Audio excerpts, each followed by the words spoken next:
Hello, little queer internet people, and welcome to the Queer Adulting Podcast, where your queer elders will tell you about the mistakes that we've made so that you don't have to make the same ones.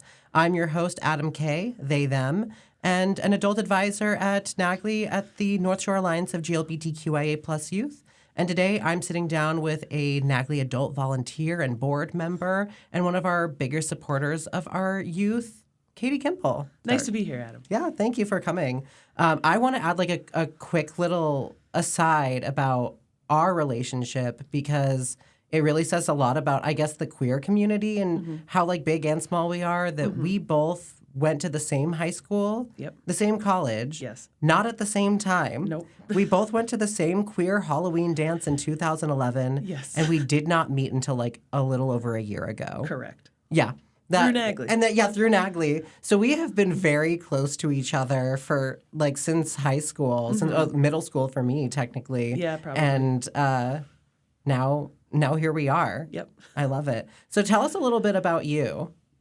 So Katie Kimball Dyer, she, her. I identify as a lesbian.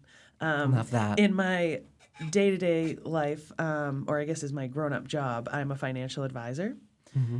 And I have found that there's a lot of things that I learned through my experience of being a queer adult and having to navigate tough conversations and like tough experiences that have helped me have tough conversations and help clients navigate through those things. So yeah, it's been really cool to see like my life experience actually help me help other people. Yeah, and we love that. Yeah. That's good that like we as like older queer adults get to like actually give back a little bit, even if it's to our community or just to people in general. Right. And like we say in the meeting to the kids, you know, we're here as advice and a warning. Yes.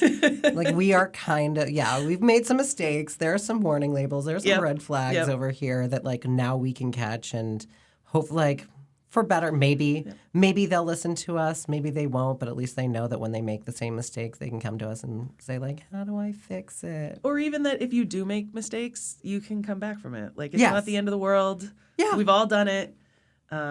We're still here. It's like that amazing thread where the intern messed up and then everybody shared their big mess ups. So the intern felt better. I don't remember the specifics of that, but it was really a heartwarming faith in humanity moment on the internet. That is cute. Well, speaking of which, what advice would you have given yourself as a young queer adult just starting out in this heteronormative world? Oh, my God. So like we talked about off the podcast, I felt like I had to draw from a hat because there's so much I wish I could have known as a young adult. Yeah. But the one I kept coming back to out of all of them was definitely ask for help and seek help sooner.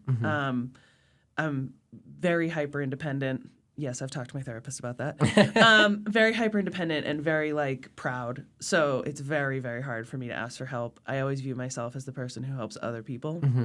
So to ask for help is a big thing for me. And if I had done that sooner, I probably could have saved myself a lot of heartache and a lot of financial heartache sooner. Do you want to go into that? You said financial heartache. Do you want to talk about that? Well, yeah. So one of the big things that stands out to me is, after college, I was still living at home. Kids, if it's safe to stay at home as long as you can for financial reasons.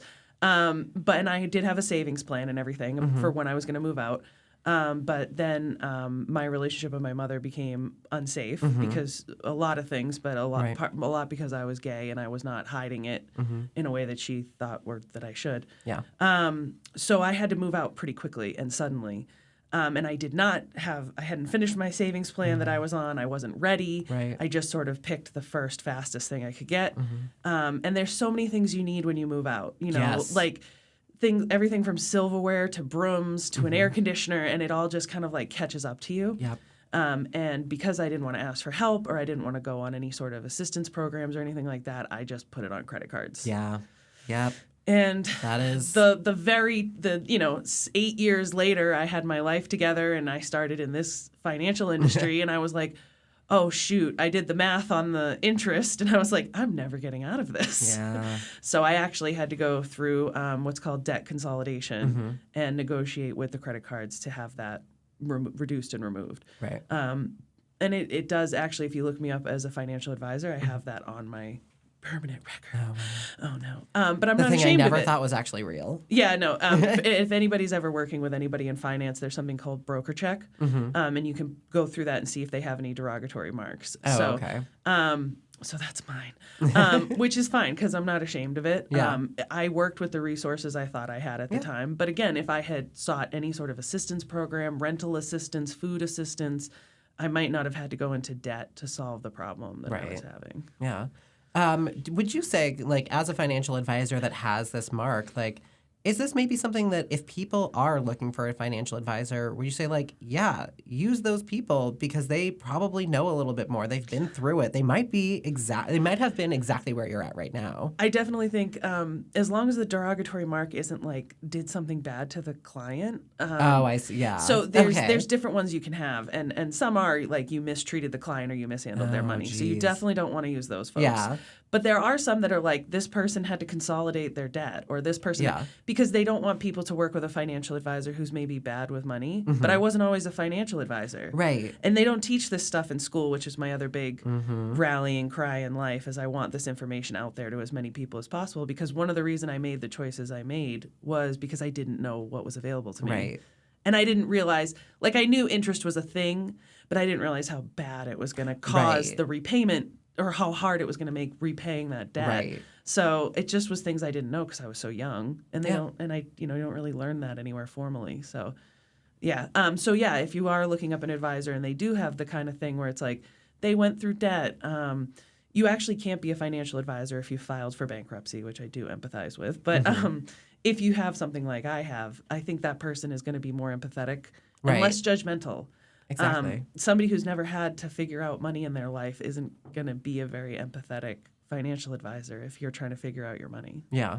I completely agree with that. It's like, yeah, maybe find somebody who has been where you are. I mean, which is kind of like the whole point of this podcast is like seek out the people who have been where you are. Exactly. So one of the things particular about your story is that like, did you even know this was a problem until like 8 years later? That like, oh gosh, I'm never paying this back? Or was this kind of like a problem that you could have foreseen earlier? That like, did you see this like actively like, I know this is bad and I just don't know what to do and I'm gonna ignore it? Like, what was your thoughts in that? In the beginning, no, I didn't see it as a problem.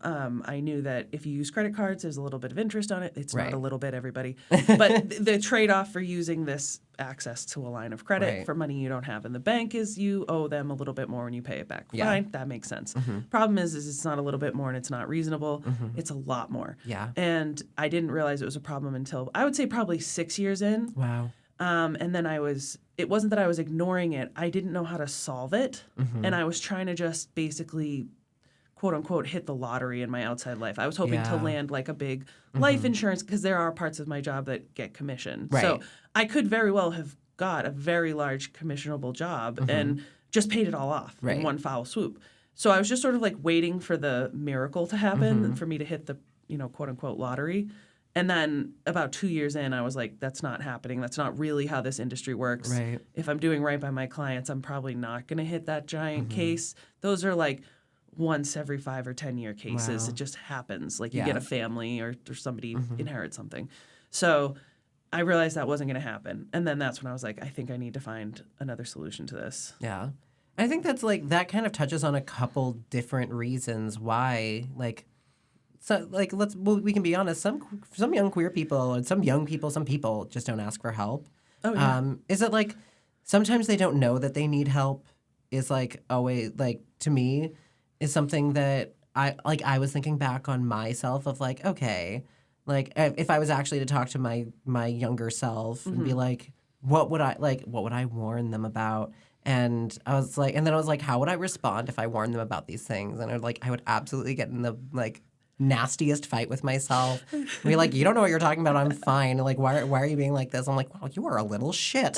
Like, so, I mean, that's what. But like sometimes it is just like I think it's gonna be fine. I don't really see this as a problem. And so, like, or not even not see it as a problem, but like, well, that's a problem for other people. Right. That's not me. Yeah. I have my figured out. Yeah, exactly. So it's hard because part of it is admitting that, hey, maybe I've gotten myself into a pickle here. Right. the problem that I did know was a problem right from the beginning of having to move out of my mother's house faster than I was planning was I was short on actual liquid money. Like I didn't have the money in the bank. I spent it all on the 3 months you have to put up front to get an apartment. Gosh, yeah. So I put it all there, and then I didn't have anything in savings because I hadn't finished my savings goals by the time I needed to move out. So I didn't have any cash, but I needed things to like live my life, which turns out I probably could have been a little less bougie and could have done a fan instead of an air conditioner, but at the time I couldn't quite imagine that. I don't know. I'm not mad I bought the $300 air conditioner. Oh, is that? I had I had very weird windows in that apartment. Oh, okay. So I wanted to get the $99 window unit, but that wouldn't have worked with the windows I had. So I ended up with this like $300 thing. And that was it again. I just didn't see it coming. Right. Like, it wasn't that I teased myself and said bougie, but like I wouldn't have picked a $300 air conditioner if I could have avoided it, but I had the stupid Anderson window things. Yep. So anyways, I knew the problem was I don't have cash. Right. So I need a solution to get things that I need when I don't have cash. Yeah. The answer should have probably been find resources to help me pay for those things instead of just putting it on a credit card as my solution. Yeah. But then I would have had to tell people I was short on cash. There it is. And I would have had to admit it out loud to other people and maybe be one of those people who need services. Yeah. But you know what? Those are societal safety nets. And that's exactly what it is a safety net. Yeah. And I was in a situation where I had lost my safety net. Yeah. So I needed a replacement for that, not myself. Yeah. And so I do think people maybe don't realize it's a problem, but you always know that there's something you're trying to solve. Right. And if you only know one solution to that problem, just know that there's probably more than one solution to what you're facing. And just ask around, look around, Google it. Yeah. Yeah. You know, and you might find something you weren't expecting. We've talked about this a couple times of just like sometimes you just got to Google it. Yeah. And like, I mean, obviously, Google isn't the solution for everything. You have to be a little bit thoughtful. It's a good starting point. Yeah. I know that if I typed in like debt relief, I'm going to get so many scams right now. Yeah. Maybe not so much. When I was younger, the scamming hadn't quite gotten to that. It wasn't quite frame. as sophisticated. Not as sophisticated. I get probably 10 emails and like 30 calls a day being like, we're a debt relief service. And I'm just like, leave me alone. I know you're not. Fine. Yeah. Like, first of all, I know that you're not. Like, I don't like, you're just a part of all the other, like, I don't know. Give I me get a your lot of social fake security number. text messages pretending to be Amazon. Oh, yeah. Which is really, really frustrating. But yeah. Yeah. So I think people know, when you're having a problem. And like you said, Google's not always the answer. But if I had just raised my hand and said, hey, what are some resources that I have access to? And even now as an adult, I don't think to do it. My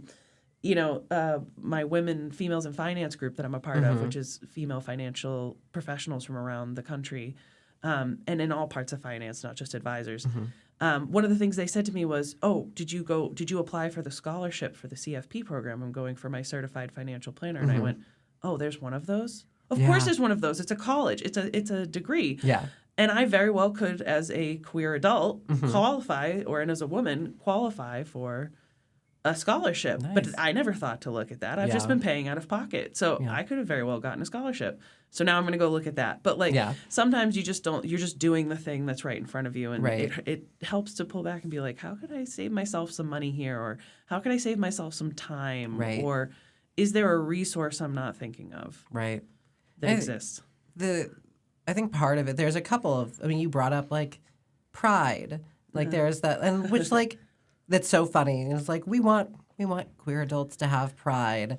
But like, I think finding pride in asking for help is like not something that you should be ashamed of. Yeah. And I get like the idea, like I totally understand that idea of like I wanted to be independent. I definitely was in that position myself where I was like, I will not ask for help because I want to show that I'm doing this on my own. And I would say like, asking for help, you did that on your own. No one did that for you. Right. And that is the right thing to do. Also, like, you want to talk about pride, pride's about community. You're asking for help, that's community. Like, whatever different frame of mind you want to put it in to get you to, like, ask for help when you need it and kind of put aside the, like, look at me doing it on my own thing.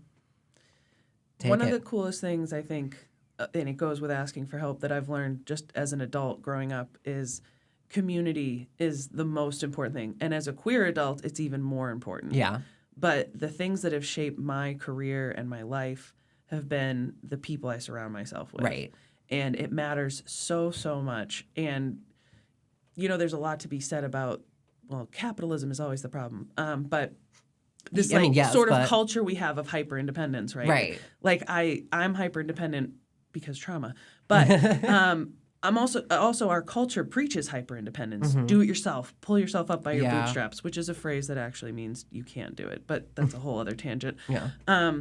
But pull yourself up by your bootstraps. I did it myself. I started from the bottom and now I'm up here. Yeah. And very rarely is that ever truly the case. Right. There's somebody backing them or somebody helping them or somebody invested in them or don't go it alone. And that's what I mean by ask for help. It doesn't have to necessarily be services, but just raise your hand and say, hey, this is the thing I'm working on. Right. Or this is the thing I'm trying to solve, or the place I am in my life. Right. And someone else will go, oh, I do that every day, all day. I can do it in my sleep. And you're like, cool, now I don't have to spend 3 hours learning a skill this person has all set. I'll just have them help me with it. Yeah. As an adult now, I have a 15-minute rule. It started with computer stuff, like financial software and things like that. But I now apply it to almost anything. If I can't become confident in that skill in about 15 minutes of watching like tutorials or something, I am now finding someone else to do that job. That is a very good rule, honestly. If you're like this, especially if it's like not going to be worth your time, if it's going to be too much frustration. Yeah. It very much reminds me of like when with my little nephew, like when he was like 2, and just like learning things. And trying to do things, getting frustrated very quickly, and what his parents and I said were just like, "Do you need help? Yes. Okay, ask for help."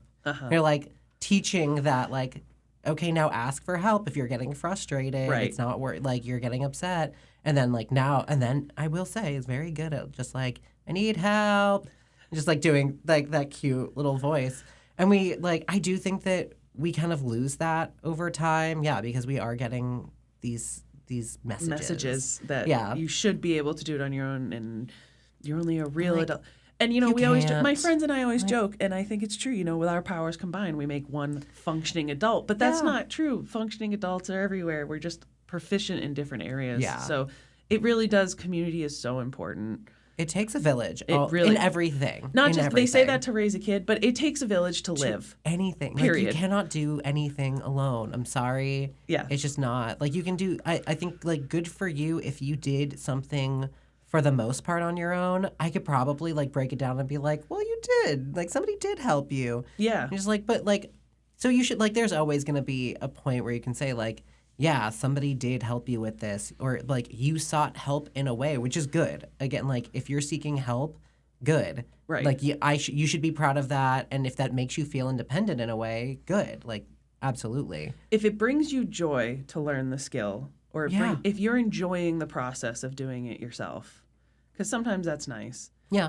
Then get down with your bad self. Do it. That you're enjoying the process. But if you are frustrated and it is tedious and you hate it, find someone. Yeah. Find someone. There's a great book called Who Not How. I read the abridged version. I don't think you need the abridged version was repetitive. I can't imagine what the full book is like. But the very short message, TLDR, is, who not how. It's not how are you going to solve the problem. Who are you going to work with to solve this problem or achieve this goal? And it's really fantastic philosophy. And that's something I'm trying to live by now.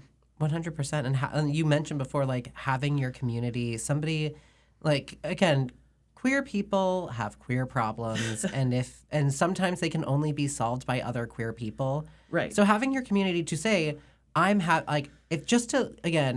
it's probably a little bit harder to talk about like the reason that you had to move out earlier with people who don't necessarily understand.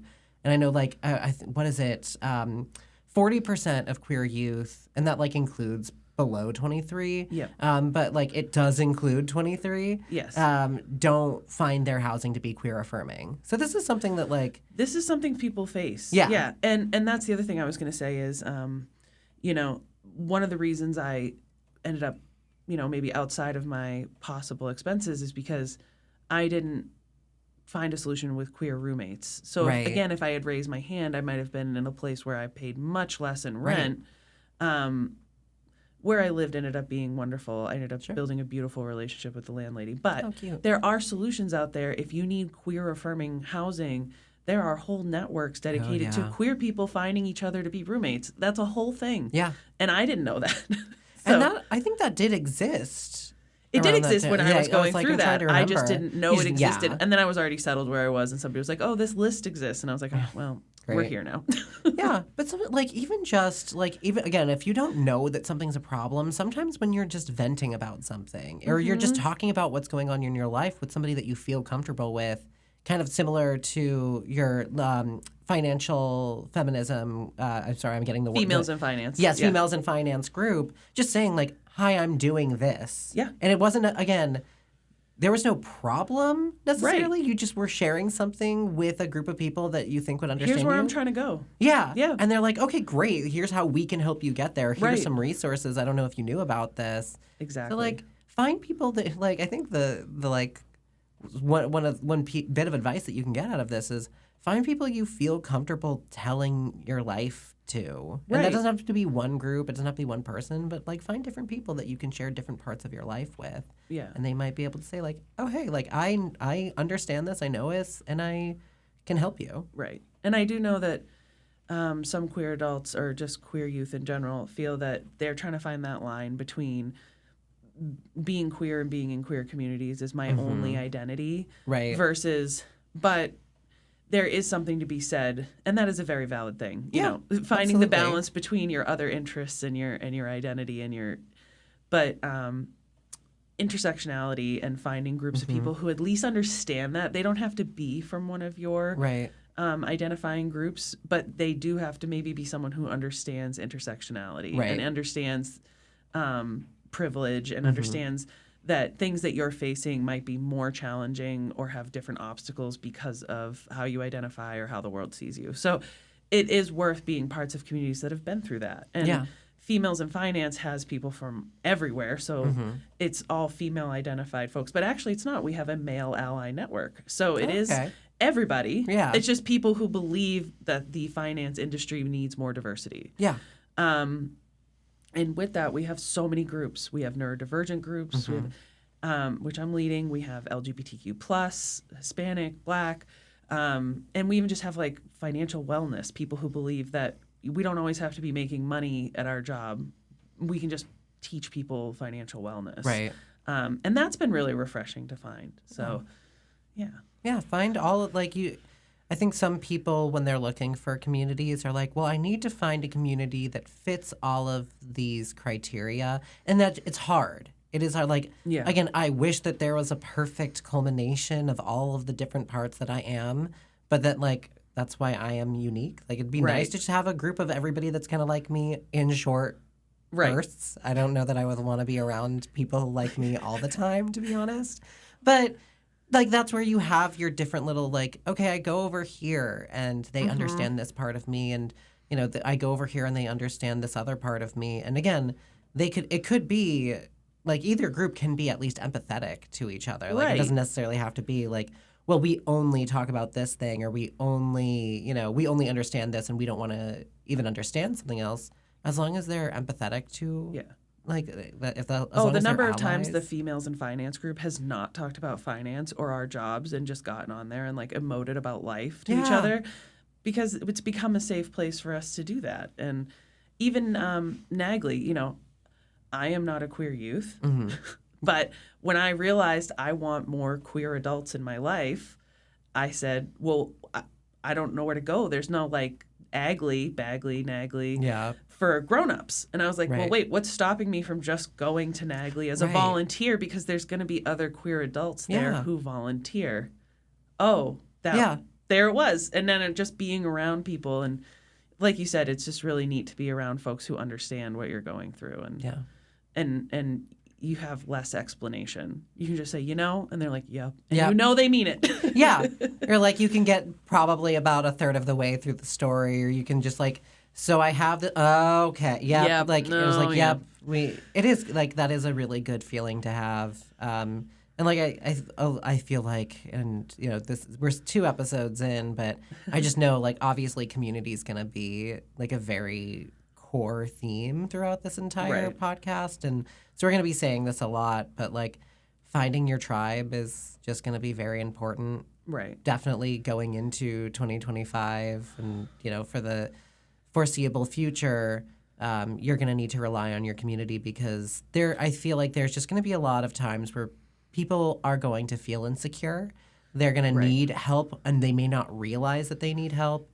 So just having people that you can just tell about what's going on in your life so that they can at least, whether or not they can solve everything, at least empathize, make you feel a little bit better. Or again, can also provide you resources that you didn't know about before. Right. Sometimes the support you need is just someone who understands. And then sometimes, you know, I was at the gym the other day and I was just chatting with someone and I mentioned that I'm on a nonprofit board. And she went, oh, my company has me pick somewhere to give money to every year. Send me the information for your nonprofit. Beautiful. We were just chatting at the gym. It wasn't anything serious. I wasn't trying to pitch her anything. She's just a good person. She's like, oh, I'd love to help. So, you know, you never know where it's going to come from, but people you're comfortable to chat with, it doesn't have to be that deep, you know? Yeah. I think that's the other thing I had to learn was I'm kind of an all or nothing person. So I thought every friendship had to be this like deep, like soulmate friendship, right? Those are beautiful and they do happen, but not every friendship you have has to be like that. It can just be people that you get along with and you enjoy spending some time with, you know? They don't have to be practically family or, you know, family adjacent. Yeah. So I blame the Disney Channel for that. I'm just going to throw it out there that it was something that I thought about actually when I was watching, and I was like, man, every single character has this one group of like core 2 to 3 friends, usually pretty diverse. And it's like, and that's all we know about. Like, don't they? I was like, I'm thinking about myself. I was like, I have closer friends. I was like, those aren't the only people I talk to, though. And so, I think there was this glorified, like, you have your besties and they're your soulmates and you don't really talk to anybody else. Everybody else is a stranger. I also think because it is maybe Disney's fault. I mean, we can always blame a giant conglomerate. Why not? But I also think it's because when you're younger, your proximity in time to people is so much stronger. Like your paths are very similar. And I was just listening to another podcast, which I can't remember now, but it was fantastic that they were pointing out that, like, when you're young, you're on the same journey as your friends. And when you're young, you're in the same environments and usually going through similar struggles. And that's how you end up, like, if you look back at school, I know I had at least 2 friends at all times that I was super close with. As adults, we've drifted apart. Right. Because our lives, you know, once you're out of college, but once you all start, like, working your jobs and stuff, you scatter.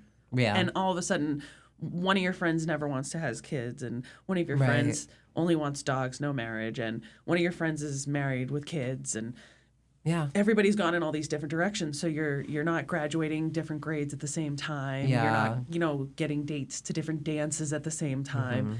You know, even in queer circles, those are still, you know, similar timelines. Like, you're not all figuring out if you should come out at the same time. Like, you know, like, you're not on this shared, like, aging process anymore. You've just sort of scattered. And then that's where making friends as an adult or finding community as an adult is so important. Yeah. And it starts with knowing where you feel comfortable.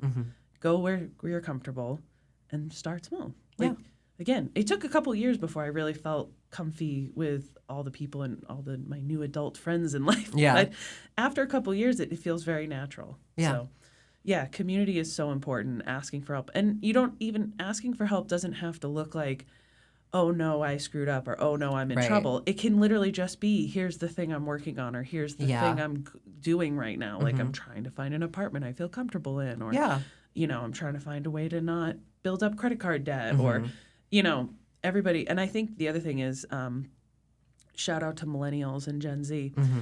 We're much more open about that stuff. Oh, you know, money, you know, sex and I'm trying to think what the other one is. Sex, drugs, and rock and roll. Sex, drugs, and rock and roll. And therapy, mental health. And that is very true. Those 3 things, I think, millennials and Gen Z talk much more openly about. I don't know about you, but my friend group of millennials all know our therapists' first names, and we talk about them like regularly. I'll be like, oh my God, so-and-so, Donna just said this to me. And they're like, oh, I love that. So we're getting our bang for our buck because we're getting multiple therapist perspective on things. But the lack of shame around talking about that is so important. Yeah. And so finding groups where you feel like you can vocalize those things is really going to help you solve problems. Maybe you didn't even, like you said, did you realize it was a problem, or was it, right. did you realize there was a better way to be doing something that you, probably not, but if you're just mention what you're working on or what you're doing to people who you feel safe around, you might learn something, and it might really change the trajectory of where you're going. Yes, 100%. Yeah, have your community be able to talk about things, accept the help. The help. We forgot about talking about, like, I mean, again, I did mention that if I gave my younger self advice, I don't know that it would be a very productive conversation. So I'm telling my younger self, just take the note, like, take the hint, right. Take the help. I'm giving you, like, just trust me, or don't. Like, I guess the other part of that is, like, yeah, maybe you do have to make the mistake in order to learn. Some people. Like, right. And some that's people totally do. fine. Yeah. I mean, some people need that firsthand experience, or they need to just try it. Because, again, my younger self would have been like, well, not me. Yeah, or I will do that better than other people did, which is a weird type of confidence. But I mean, I'm sort of proud of myself, but also, like, that's a weird attitude. Yeah. But no, so I would have to start to screw it up. But if I just had in the back of my mind, like, here are the signals that maybe it's time to try something different, whereas I didn't have those signals, so I just kept going because I was like, well, I got this. I think it's really important, and I do think accepting the help, man. Like I said, first of all, give advice freely. So for all you listening, you don't have to you don't have to do any of what we just said. We're just glad you listened to us. Yeah. You know, you don't have to. We're giving this without any expectation of results. Yeah. And that's how you should give advice. And like I said, all I hope is that you don't have to memorize. And actually, side note, in one of our groups, one of the young adults in queer adulting said, there's just so much. Like, am I supposed to keep notes? How am I supposed to memorize all of this? And I was like, no. Yeah. We're not asking. You don't need to have this all memorized to be a successful queer adult. What we're saying is that if you ever run into one of these situations, that in the back of your mind you go, oh, I remember we talked about this. You don't even have to remember what the details of that conversation were. You just have to remember we had talked about it. And so that there's now a group of people or resources somewhere. Yeah. Be like, remind me what we said about that thing because I'm doing it now. Yeah. So we just want you to remember that, and that's what I wish I had as a queer adult, was just, even if I hadn't listened to the advice, I wish I had the notes in the back of my head, or like somebody mentioned I should be on the lookout for this. Right. Or like, here's your red flag for when you should ask for help, or stop doing the thing you're doing. Because I just didn't have that. And so it did take 6 years to realize, this is a problem. Where maybe it could have taken like 2 or 3. Right. That would have made a lot, I'm sure, a lot of difference. Thousands of dollars of difference. Yeah. Because interest is a beast, guys. Yeah. So 3 years lag time is not great to realize, oh, no, this isn't good. Yeah. Anything to, the goal is anything to soften the blow. You're going to make mistakes. You're going to make mistakes, but the goal of queer adulting is to soften the blow, or to help you maybe avoid mistakes that are avoidable, that'll slow down your goals of getting to a certain place in life. Yeah. So that is queer adulting. That is queer adulting. And on that, we're out of time. So I want to thank you so much, Katie, for coming on, giving the real advice that people need to hear. And of course, just being a really good supporter of our queer adulting group. You're there every week, and running it makes it, every time you walk in, I'm like, oh, thank God. This makes things a little bit easier for me. I really appreciate that. Absolutely. Of course, every episode I want to thank Randall, our producer here at Peabody Access TV, and NAGLY as a whole for allowing us to do this. And if for any queer adult in the North Shore area between the ages of 18 and 23, if you want to be a part of this conversation, or again, if you're just visiting Salem and you happen to have the time, we do have our own NAGLY Queer Adulting Support Group. If you want to learn more, you can get information on our website at nagly.org. That's NAGLY.org. Or you can email me directly at adamk@nagly.org. And then if you want to get involved, if you want to be an adult advisor, if you are a volunteer, give us money, resources, clothes, whatever you've got that you think kids in a social space would want. Right. You can, again, visit our website or email tony@nagly.org, TONY@nagly.org. Thanks for listening, and remember, keep it queer.